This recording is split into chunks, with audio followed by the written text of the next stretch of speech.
লালমনিরহাটের কালীগঞ্জ উপজেলায় টর্নেডোর আঘাতে লণ্ডভণ্ড হয়েছে ২টি গ্রামের প্রায় ১.৫ শতাধিক ঘরবাড়ি। এতে কমপক্ষে ১০ জন আহত হয়েছেন। এছাড়াও উজানের ঢল ও টানা বৃষ্টিতে লালমনিরহাটের তিস্তা ব্যারেজ পয়েন্টে পানি বিপদসীমার ছুঁই ছুঁই, আবারও বন্যার শঙ্কা। বিস্তারিত জানাতে লালমনিরহাট থেকে যুক্ত হচ্ছেন রবিউল হাসান। রবিউল, ঘূর্ণিঝড়ের তাণ্ডবে ক্ষতিগ্রস্ত এলাকার পরিস্থিতি কি আমাদেরকে জানাবেন? এছাড়াও তিস্তার সবশেষ কি খবর আছে আপনার কাছে?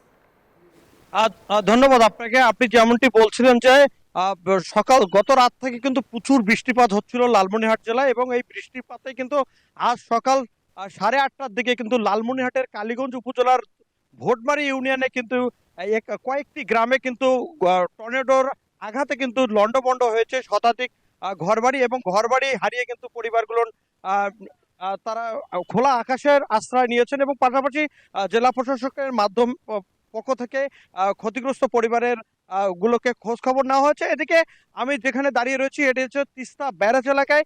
এই ব্যারেজ এলাকায় কিন্তু আজকে সকাল থেকে কিন্তু তিস্তার পানি বিপদসীমা 2 সেন্টিমিটার উপর দিয়ে প্রবাহিত হচ্ছে, এবং সকাল থেকে বিকেল পর্যন্ত প্রায় 25 সেন্টিমিটার পানি বৃদ্ধি পেয়ে কিন্তু এখন বিপদসীমার উপর দিয়ে কিন্তু প্রবাহিত হচ্ছে, এবং এতে কিন্তু তিস্তা পাড়ের মানুষ কিন্তু আতঙ্কে রয়েছে। এবং এবং বান্ডেল থাকলে প্রতি সেনমানিতে টাকা বাঁচবে।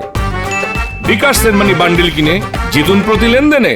কি পরিমাণ পানি আসবে সেই পরিমাণ কিন্তু পানি উন্নয়ন বোর্ড আমাদেরকে অবগত করেনি। তবে ভারতের গজলডোবার সব কয়টি গেট খুলে দেওয়ার কারণেই কিন্তু এই পানি বৃদ্ধি পাচ্ছে, এবং এই তিস্তা ব্যারেজের কিন্তু 44টি গেট খোলা রয়েছে।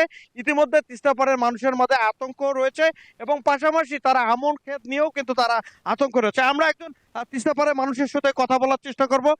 আপনার সাথে কথা বলতে পানি কেমন বৃদ্ধি পাচ্ছে, তাতে আপনারা কি অবস্থায় আছেন? বর্তমানে সকাল 9টার থেকে পানি যেভাবে বৃদ্ধি পাচ্ছে, আপনার পুকুরে খালি পানি বাড়তেছে। আমরা তো খুব আতঙ্কে আছি। এখন আমাদের আমন ক্ষেতগুলো সব কিন্তু ডুবে গেছে যাবত। এখন আমরা খুব ভয়াবহ আছি, যেভাবে পানিটা বাড়তেছে প্রায় 25 থেকে 30 সেন্টিমিটার পানি আপনার 9টা থেকে এ পর্যন্ত বৃদ্ধি পাচ্ছে। পানি কি পরিমাণ আসবে এটা বলা যাচ্ছে না, আমরা খুব আতঙ্কে আছি।